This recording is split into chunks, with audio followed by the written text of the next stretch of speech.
les relations. Moi, je ne parle pas des relations des gens parce que directement, je ne parle pas des relations des gens directement parce que je n'étais pas là quand ils se sont mis ensemble. Ce n'est pas, je ne connais même pas 99% de ce qui s'est passé dans la relation, de ce qui s'est passé dans la relation. Par contre, on peut utiliser les histoires des autres pour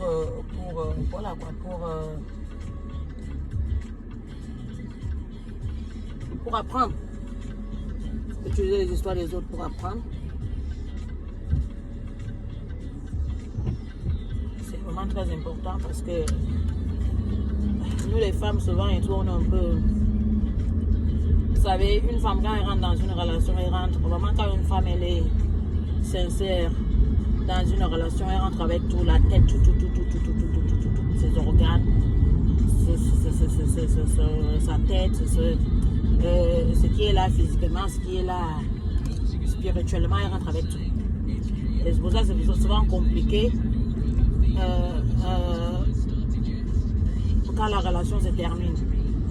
Elle rentre avec les autres, elle rentre avec ce que pensent les autres, elle rentre avec ce que la société lui dit qu'elle doit faire, ou la société lui dit qu'elle doit faire, elle doit être, elle rentre avec tout ça. Donc quand la relation finit, même si vraiment elle n'a pas vraiment de rien à voir, elle n'a pas vraiment à se reprocher des choses, il y a un sentiment de failure, un sentiment de voilà quoi, qu'elle a raté quelque chose, ou qu'elle a mal fait quelque chose, ou que voilà quoi, qu'elle n'a pas été à la hauteur. Et c'est dommage. Je dis, beaucoup d'entre nous, nous sommes passés par là. Vous savez ce que je veux dire? Parce qu'en tant que femme, il y a on a tellement de pression sur tous les fronts. Et ce n'est pas qu'en Afrique, hein, c'est partout en Europe. Les gens qui vont vous dire que les Européennes, les Européennes, quand il s'agit des relations là aussi, quand il s'agit de mariage là, tu en trouves qu'il y en a beaucoup que voilà, ils sont exactement comme les Africaines, obsédées par ça.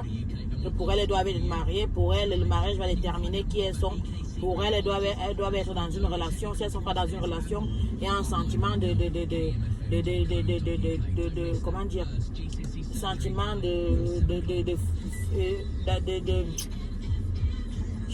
j'arrête pas de dire failure. Un sentiment d'avoir raté, quoi, d'être raté, de ne pas pouvoir arriver à quelque chose. Même si on doit même se marier et après le mariage ne marche pas, mais pour pouvoir se dire que ok, j'étais mariée. Donc il y a ça là. Et ce n'est pas qu'en Afrique, c'est un peu partout. Et moi, tout ce que je veux dire aux jeunes filles, aux femmes, à toutes les femmes, à genre féminine, franchement, on ne dira jamais ça assez. Ne laissez jamais un homme vous dire plus d'une fois qu'il ne veut pas de vous. Évidemment, nous savons tous qu'on peut avoir, voilà. Vous savez, en tant que femme, on sait. On sait. Ça veut dire que quand vous pouvez vous prendre la tête avec votre gars et il vous dit c'est bon, c'est fini, je ne veux plus. Vous savez, le fond de votre cœur, il raconte des histoires. Mais vous savez aussi quand il vous dit là que c'est fini, que c'est sincère. Quand il vous dit là que c'est fini, que c'est la vraie, que vraiment c'est fini, on le sait aussi. Et souvent, c'est vrai qu'on essaie de faire certaines choses, on essaie de s'accrocher sur certaines choses. Parce qu'on est beaucoup sur le passé, ce qui a été la relation. Tout ce qui a bien pu se passer, c'est qu'on a vécu ensemble, ce qu'on a fait pour lui, ce qu'il a fait pour nous. Donc, avec tout ça là, dans la tête, on se dit non, ça ne peut pas finir comme ça. Ça ne peut pas finir comme ça. Et puis là, c'est là où ça rentre en compte ce que je venais de dire tout à l'heure, les pressions personnelles et les pressions autour de nous, les pressions de la société. Où par exemple on a 20 ans plus bien sonné, on arrive vers la trentaine, on a déjà dépassé la trentaine, on est dans la quarantaine et on est dans cette relation qui a déjà duré un petit moment, qui aux yeux de tout le monde c'est une relation parfaite et puis le gars ne veut plus. Donc là c'est qu'est-ce que vont dire les gens? C'est tout ça là. Je pense pas que c'est simplement parce que voilà, quand on sait l'amour est fini, si l'amour est fini, l'amour est fini. Mais ce qui est souvent difficile, c'est le regard des autres. Par exemple, les gens qui sont publics, des personnages publics, où tout le monde connaît votre relation, où beaucoup de gens ont rêvé sur votre relation. Et ça aussi, c'est une autre chose que tout le monde doit comprendre. Arrêtez de rêver dans les relations des gens. Franchement, arrêtez de rêver des relations des gens. vivez vos propres relations, construisez vos propres relations. Que vous soyez là pour encourager les gens, que vous soyez là parce que vous appréciez par exemple le couple que telle et telle forme, c'est bien. Mais ne calquez pas votre vie sur la vie des gens parce que vous ne savez pas ce qui se passe entre quatre murs. Même si c'est un couple que voilà quoi, ils sont exposés de manière voilà quoi, ils sont exposés là sur les réseaux sociaux quoi. Vous ne connaissez même pas 10% de leur vie. Même s'ils sont exposés tous les jours, vous ne connaissez pas 10% de leur vie. Donc vraiment que chacun vive sa vie, qu'on soit là pour être positif et soutenir les autres. Peut-être on va apprécier que tel et tel forment un beau couple et puis on est là pour leur donner des vibes positives. Mais ce n'est pas qu'il faut vivre à travers les couples et les gens parce qu'on ne sait pas ce qui se passe, que chacun vive sa vie. Donc pour dire que toute cette pression-là, tout ce que les autres vont penser de nous, où on devrait être et où on en est, voilà une relation qui va encore finir. Il va falloir que je commence tout à zéro. La relation, j'ai dit avant, on met tous les organes, on met toutes les émotions, on met le cœur, on met la tête, on met tout. Donc c'est tout ce qu'on a mis là, on se dit tout ça là, vous avez mis tout votre âme. Et là c'est comment je vais encore recommencer. Donc je dois recommencer tout ça. Et c'est même pas que question de recommencer parce que c'est question que souvent le cœur est encore là-bas. Donc le cœur est encore là-bas. Comment on va faire pour enlever le cœur de là-bas et pouvoir vraiment, voilà quoi. Et souvent beaucoup de gens tous font des choses, des erreurs où ils essaient de vivre, se jeter encore dans une relation. C'est une grosse erreur. Donc moi le conseil que je peux vous donner, c'est vraiment ne laissez pas un gars vous dire qu'il ne veut pas de vous. Et vous le saurez quand un gars est sincère sur le fait qu'il ne veut pas de vous, vous le saurez. Ne le laissez pas le dire deux fois. Il vaut mieux partir avec la dignité que vous avez, qui vous reste. Partez avec votre dignité. Si vous avez les moyens, prenez un billet d'avion, allez quelque part. Allez passer même 1 semaine ou 2 semaines. Sans rentrer en contact avec lui. Je sais que c'est facile à dire, à faire, mais tout se passe dans la tête. C'est notre tête qui nous contrôle. Donc si vous dites ça, vous raisonnez comme il le faut, vous pouvez le faire.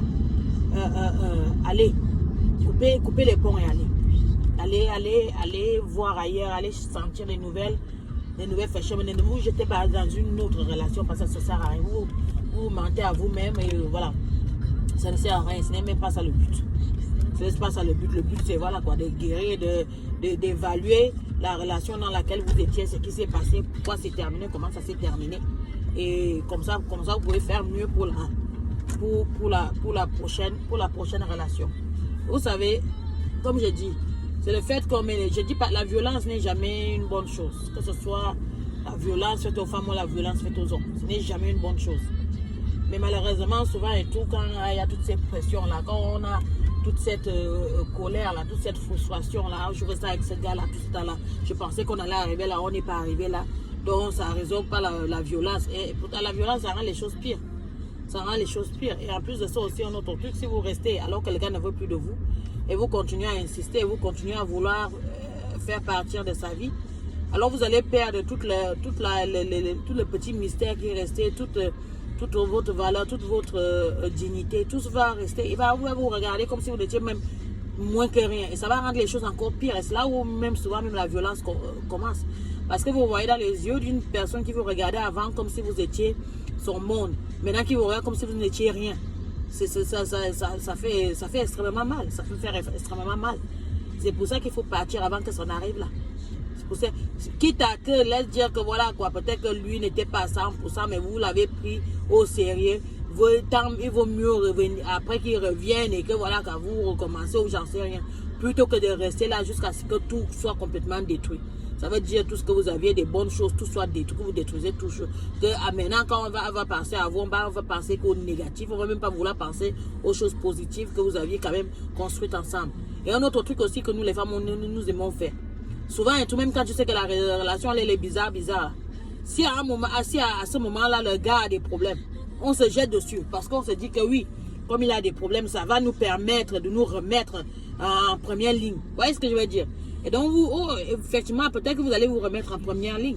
Mais en même temps que vous remettez en première ligne, vous êtes remise en première ligne quand il y a la relation était quand même un peu en train de, voilà quoi, de n'est pas très très stable.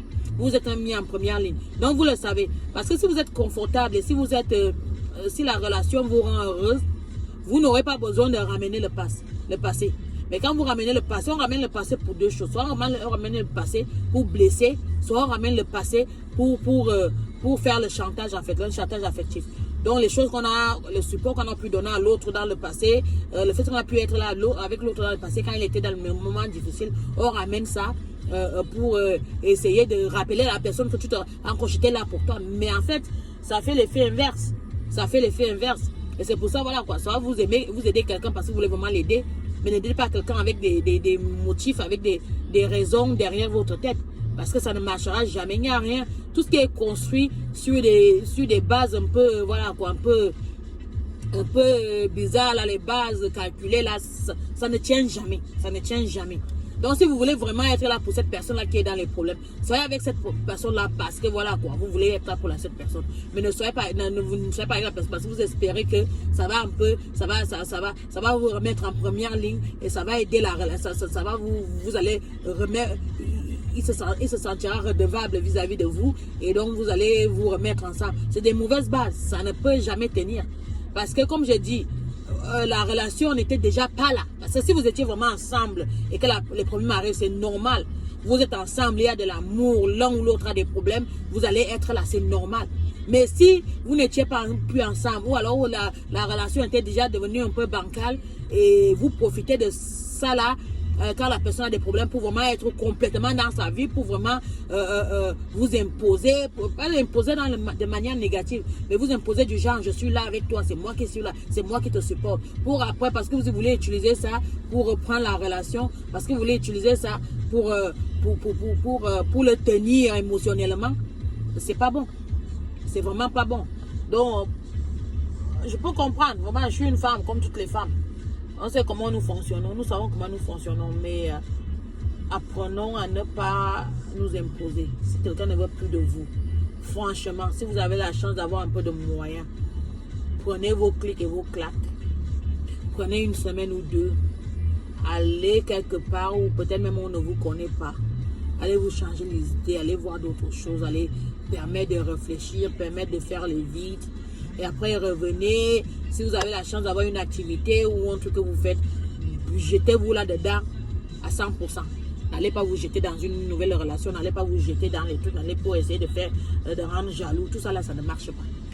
Tout ça là, ça ne marche pas. Ce qui marche en fait, si vous étiez fait l'un pour l'autre, c'est le temps qui vous le dira. D'une. C'est ça qui marche. Ce n'est pas... Il y a quoi? Toi, tu exagères. Hein? Ah. Ce n'est pas les chantages affectifs, ce n'est pas les chantages émotionnels. Ce n'est pas ça qui marche. Ce qui marche,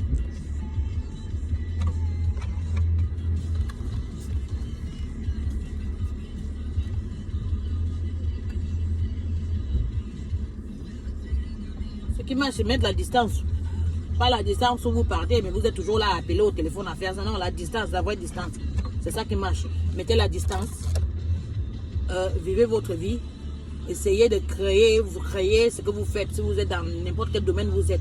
Créez, soyez proactif. Proactif plutôt. Faites des choses. Créez des choses qui n'ont rien à voir avec les sentiments amoureux. N'allez pas vous mettre dans une autre relation. N'essayez pas de faire comme si... Juste concentrez-vous sur vous. Et surtout analysez ce qui n'a pas marché dans la relation précédente. Comme ça, au moins quand vous allez rentrer dans une autre relation, quelques temps plus tard, vous pourriez maintenant être peut-être différente et ne pas faire les mêmes erreurs. Moi, c'est ma partie là que moi je voulais, ma part là que moi je voulais contribuer dans toutes ces histoires là de cœur là, les histoires là, voilà quoi. C'est pas évident et je comprends, ça fait mal. Mais il faut savoir lâcher prise et laisser passer. C'est tout, la violence ne résout rien. Parce que venant d'une femme, vous savez, ça enlève beaucoup de choses. Je ne dis pas qu'une femme doit être une carpette qui est là, qui est non, ce n'est pas ce que j'ai dit. Mais dans ces conditions, franchement, ça ne résout rien. Ça ne résout rien du tout. Et ça, en fait, ça enlève le reste de saveur qu'on avait encore pour vous, ça enlève même tout. Il faut mieux partir en laissant un peu. Il faut qu'il ait l'arrière-goût de vous, mais pas un mauvais arrière-goût. Vous avez l'arrière-goût des bonnes choses, à quand vous mangez quelque chose de tellement bon que c'est resté là. Vous avez cet arrière-goût là derrière la gorge. Même quand vous allez aller dans une autre relation, je parle des hommes, vous aurez quand même, il y aura toujours l'idée, vous penserez quand même si ce n'est pas tous les jours, mais vous penserez à celle là devant. Il vaut mieux laisser ce genre d'arrière-goût. la personne ne vous oubliera jamais, peu importe, vous seriez là. Ça a plus de pouvoir que de laisser l'arrière-goût des choses que vous avez, où tout est détruit, où tout est... maintenant, on vous regarde maintenant, tout ce qui vous concerne, maintenant, c'est négatif, non, ça ne vaut pas le coup. Sur ce, voilà quoi, je dois aller faire les courses, passer une bonne journée et à bientôt.